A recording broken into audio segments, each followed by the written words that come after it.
Hello, hello, and welcome everybody. My name is Odysseus Andrianos, and thank you for tuning in. This presentation today is all about love. So I'm going to dive right into this and share my screen here. So I'm going to go over this little PowerPoint that I created for you guys. And as I get into this, I wanted to explain to you why am I doing this presentation on what is love. And the reason why is because I realized after working with so many clients that many people don't actually know what love is. They don't know the different types of love. And so I thought this would be a really cool way to share just a gift to people so they could understand the gift of love and learn more about how they can love themselves and love the world more. Now, with that said, my dad's tuned in here. He's going to be muted for this, but speaking of love, I'm really grateful to have his support.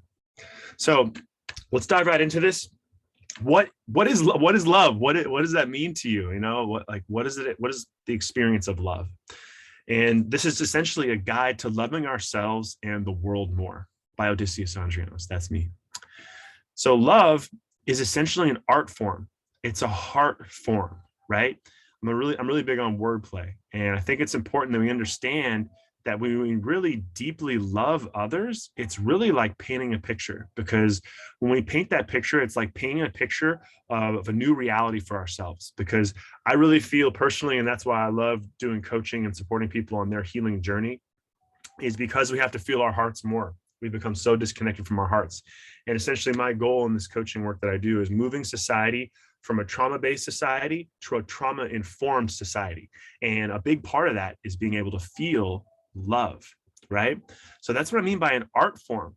And oftentimes we have these images in our subconscious or even our unconscious mind that are guiding us unconsciously or subconsciously, that don't allow us to show up authentically and really love ourselves. And when we don't love ourselves, we can't love other people. So it's all about recognizing where the pain is and feeling into that space so that we can honor ourselves and love ourselves the way we deserve to be loved. Now, the first step here, and there's a cool thing, I have my pops on this, is that it's a heart form, but we must learn to be silent and listen to our hearts. Okay, we must become silent because our minds, our mind is so busy all the time, and we'll talk more about this a little bit later, and how our mind is so busy that we can't feel into our heart space. Okay, we can't listen to our heart when we're constantly in our mind. And one of the things that I teach that I'm not talking about today is how we have yin and yang energy. And when we're too much in our yang masculine energy, we're thinking. We're thinking about thoughts that we thought we had thought about. Did I think about that thought I was thinking about enough? How can you be in your heart space if you're constantly in your logical mind? Not that being logical is bad or good, but when we calm ourselves down and we really listen, then we can actually begin to heal. Because being silent, this is actually my dad said this to me a few weeks ago. I thought it was so profound. My father's a sound mixer. You can actually see his little picture here of him doing sound mixing back, I think it's from like the late 70s or something, is that he said to me that the word silent and the word listen, they're essentially the same word. Just want to sit there and just marinate on that for just a moment there. It's silent. To be silent and to listen are the same word. And this is where we talk about, like I said a moment, about getting out of our yang masculine energy. We have to be doing. Am I doing? Thinking. Did I think? And this is what's killing society, because we're not connected to our hearts. So we learn to become silent and we learn to listen. And speaking of my father, he's a sound mixer for 40 years in Hollywood. And he explained to me that it truly is, like I said in the last slide, it's a heart form. When we really listen to our hearts, that's when we begin to heal. And that's what I mean by being silent and listening. I mean, it's the same letters. They're essentially the same words. An anagram, if you don't know what an anagram is, it's different words with the same spelling, just the words differently placed. Now, there's another thing that my father actually taught me too. It was very powerful. My father's one of my favorite mentors I've had in my life, which is really a big inspiration, someone I really deeply love, is when you put two ears together, they actually look like a heart. A lot of people don't realize this. It's like our body is a roadmap to our own healing journey, but we're so much in our heads that we don't feel and we don't listen to our hearts. And if you look at the word heart, what's the center of the word heart? It's ear.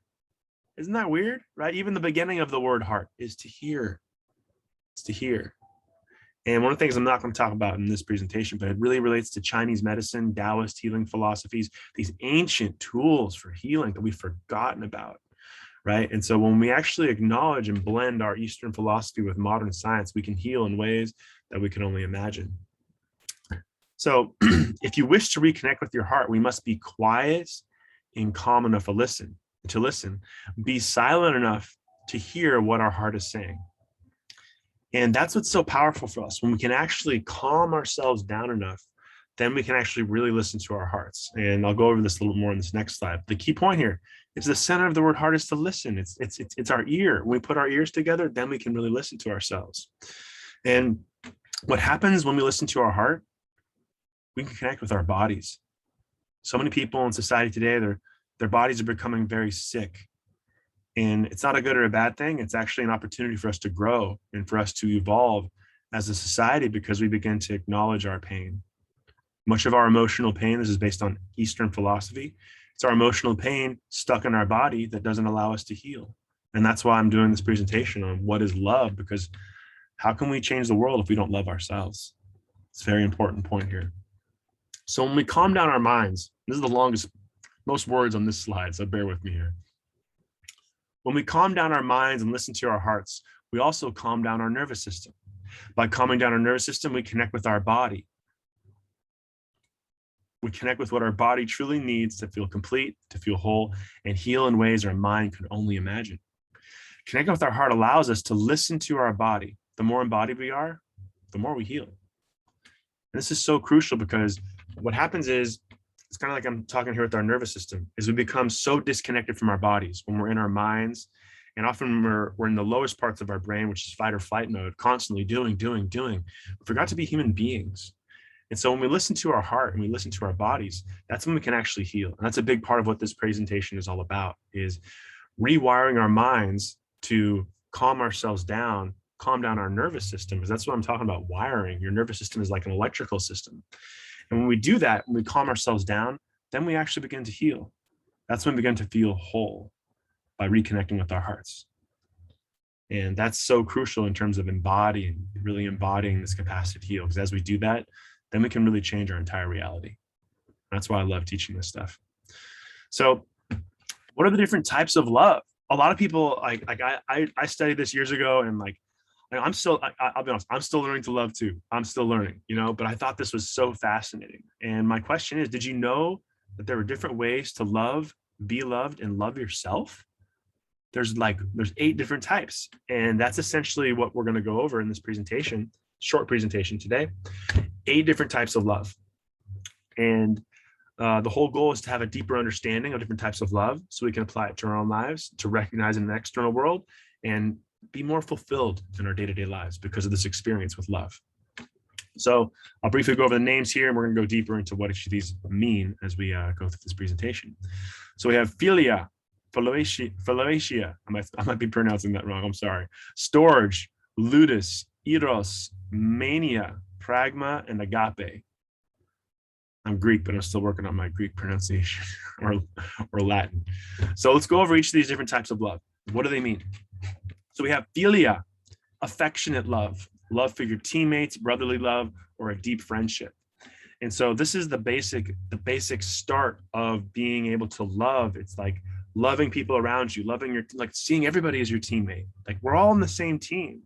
One of my favorite quotes is Ram Dass. We're all just walking each other home. And when you're in a space of love, philia, that's where you recognize this deep friendship with everybody around you. We're all connected, kind of like these hands here. We're all in this together.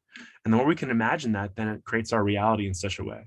Because many people in society, not that I want to get into it here, is that they're disconnected. They're disconnected from their hearts. It makes it difficult for them to connect with other people.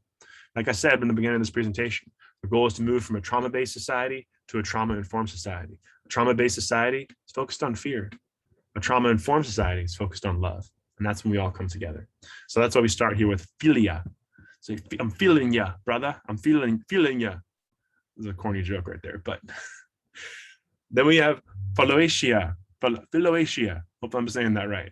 So this is a really important one because, we live in a society that I think it's fascinating. We're addicted to anxiety. We're addicted to depression, and we're taking all these anti-anxiety and anti-depression pills. But in truth, it's feeling those emotions that allows us to heal, and we're numbing ourselves from feeling those emotions, because at the root of those emotions is loving ourselves. And that's what Philoatia is. Love of self, being kind to oneself, having compassion for oneself. And it's important for self-confidence. Look at how many people in the world who lack confidence. Is it because they don't love themselves? Maybe they don't know how. Maybe that's why having a conversation like this and just watching this video and learning how to love yourself more can actually be the tools you need to awaken you to your greatest potential, because what it comes down to is loving your soul. Loving your soul. Also, philosophia is the love of wisdom. And that's why I love sharing all these tools of wisdom, because you can have all the knowledge of the world. Great, that's great, all this knowledge. But it's only when you apply that knowledge that it becomes wisdom. So how can you apply these tools of love to your own life? And love yourself. That's what this is all about. When you love yourself, you can love the world more. So storge, another type of love. Familiar love, or love of friends, relatives, and family, deeply rooted in compassion, protective, and memories of the past with loved ones. Like my father, he supported me throughout my life, and he's one of my best friends. I'm really grateful to have that family connection. It's so important, to have people that you really can connect with and have that familial connection with, because then you feel safe. Because a lot of people struggle with love because they don't feel safe in their bodies. I've been there where I didn't feel safe because of trauma that I experienced, generational trauma, things that trigger you. That's why by loving and really listening to your body helps you to embody what it feels like to love yourself, which is quite possibly one of the most important things you'll ever do in this lifetime. Keep rocking and rolling here. We have ludus, playful love, exciting or fun love, often flirtatious in the early stages of a relationship, laughing, teasing, and feeling giddy, very childlike. So this could be like even with friends. This can be with somebody you want to fall in love with. Or even like I've flirt with everybody in my life, because it's all about just having fun, enjoying being like a child again, because that's what allows us to heal often. One of the things that I talk about when it comes down to shadow work or some of this deeper inner healing is getting reconnected with our inner child and being able to feel safe. Like I said in the last slide with our bodies, is being able to feel safe and reconnect with our inner child. And being able to have that experience with other people is very crucial for us being able to heal deeply and honor our healing journey through having that connection with others and feeling safe. Eros, the Greek god Eros. Erotic love or sexual/romantic love also includes infatuation, intoxication, and thrilling emotional highs. So this is when you're completely in love with someone. This can be sexual love, and something that I find very ironic here is, like I've been saying in the last minute or two here, is being able to embody loving yourself. How can you have a deep erotic relationship with somebody else if you don't feel safe in your own body, if you haven't embodied love within yourself? So that's why I wanted to go over all these different types of love, so you can begin to imagine like how love, which is really just a vibrational frequency you feel within yourself, how can you feel that vibrational frequency in yourself so that when you're in an erotic relationship with somebody else, they can feel that love. It's very powerful. Being able to honor that love, the love that, like, if you have to feel like you deserve that love within yourself first, and then you can share that same love with somebody else and have those emotional highs and feel them more deeply. Mania. This is an important one too, because part of it, one of the things that I teach and I coach people in is boundaries. You need to be able to feel safe. And sometimes past relationships may have triggered you. This could be with family. This can be with friends. This could be with somebody you thought you were completely in love with, you're going to spend the rest of your life with. And this can be obsessive love or toxic or a codependent relationship, jealousy, but possessiveness. This is out of balance love, often associated with attachment turned into mania. It's a maniac, right? And here's the thing, none of these words are good or bad, even though most of these are really positive, but we need to understand when love is out of balance too, because this is what comes back to boundaries. Personally, I've had poor boundaries in my past, right? I've attracted people who you could say was maybe a maniac, right? But I didn't understand what the different types of love are. So when you understand the different types of love, you can apply these things to your life so you can leverage change and attract the type of love that you feel you deserve. Or you can look at yourself and maybe you have some trauma in your life where you're showing up as a maniac with loving somebody else. Like maybe you need to let something go so you can honor and attract the love that you truly deserve in your own life. And quit holding on, kind of like this guy right here. What could you let go of to allow new things to show up in your life? Because otherwise it's going to make you a maniac. Pragma. Enduring love love that lasts, like in a committed relationship or a partnership that's equated to marriage, or it could be a long-term business partnership. And so this is the type of love that you fall in love, you get married and live happily ever after together. And it's such a powerful experience. But kind of like talking about all these other types of love, I see it being very difficult to actually create this type of love unless you've integrated some of these other types of love we've spoken about before this. There's a method to my madness, my mania, and how I created all these slides here, because you have to be able to recognize what mania is. Like maybe you get married too soon and then you're with a maniac, or maybe you haven't really fallen in love with yourself yet, and that doesn't allow you to attract somebody who's going to be able to create this type of enduring pragma relationship with you, that you can actually love and have a lasting relationship with somebody else, because it starts with really loving yourself. And that's why it's a big reason why I'm doing this, because I've shared this with people and they're like, I had no idea all these types of love existed. Last but not least, and like I said, there's a method to my madness, my mania, and how I'm creating these different slides. And the most important probably of all is agape. And I didn't even know what the word agape was, like myself, until like probably 8, maybe 10 years ago. I was like, agape, what's that? It's selfless love, or unconditional love of all beings on earth, a deep love for everyone and all things on the planet. Can you imagine what the world would be like if we all just deeply loved each other and the planet, and we were all so deeply connected, moving out of, like I said, I'm gonna say it again, trauma-based society to a trauma-informed society, moving out of fear and the craziness of fear that's being perpetuated in society, and moving to a space of deep love. How powerful would that be? And that's what essentially agape love is. So, I mean, all these different types of love, they all add up to this, being in love unconditionally with all beings on the planet, because that's actually a reflection of having unconditional love for yourself. A couple more slides to go here, guys. Really important quote here, because this is really what loving yourself is all about, because it starts with yourself and letting go of things that maybe are not serving you in your life, and honoring who you truly are. When we alter our relationship with ourselves, we alter our relationship with the entire world. This is why learning the definition of love is so important, because as we love ourselves more, we are more available to love everyone and thing in the world more too. And the key thing to recognize here is that as you really dive deeper into loving yourself, as I mentioned here, it makes you more available to love other people. This is where, like, not that I'm going into it on this presentation, but shadow work, facing our trauma, and really it's just energy that's dormant within us. And as we love on those spaces within us that we may be hurt or maybe suffering, then we can open ourselves up to loving ourselves more. And that's what's so powerful about what we're sharing today in this little presentation. Now, the key thing to recognize is love equals healing. Love equals true and deep healing. To heal, the definition to heal is to make whole. What I do as a coach is I teach you how to become your own healer. I teach you how to become whole, providing you the tools, the accountability, the support, so you can honor your healing journey and really love yourself. And then you start affecting everybody else around you. And that's why I love teaching this stuff, because love equals healing, and it means to make yourself whole. And this is how, where you could have areas in your life where you're not loving yourself completely. How can we fill those holes and fill those gaps so you can show up as the best version of yourself?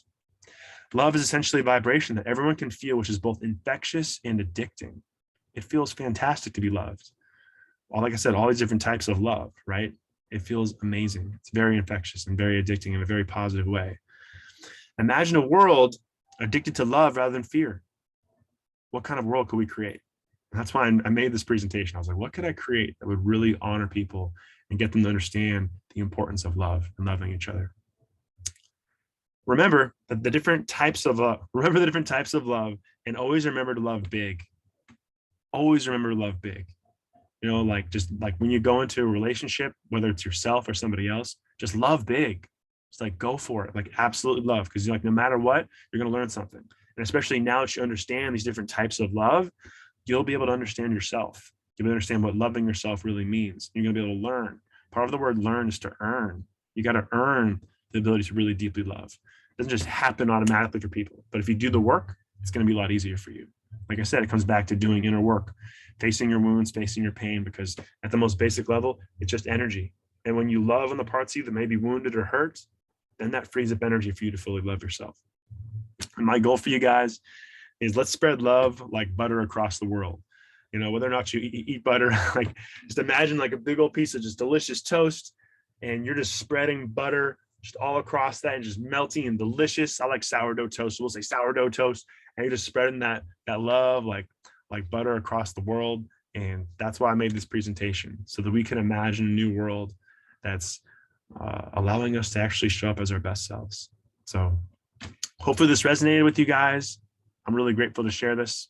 Thank you for listening. I absolutely love you. I love you with all my heart. And I'm so grateful for you watching this video. If this resonates, please share this with a friend. Share this with somebody who needs more love. Maybe somebody you know that doesn't understand what love is. Like years ago, I didn't know what these different types of love were. And so now this is a gift that I'm giving to you, a gift that you can share with other people. And like I said, let's spread love like butter across the world. So thank you for listening. Once again, I love you. I wish you all the best. And yeah, contact me if you need support. Thank you for listening.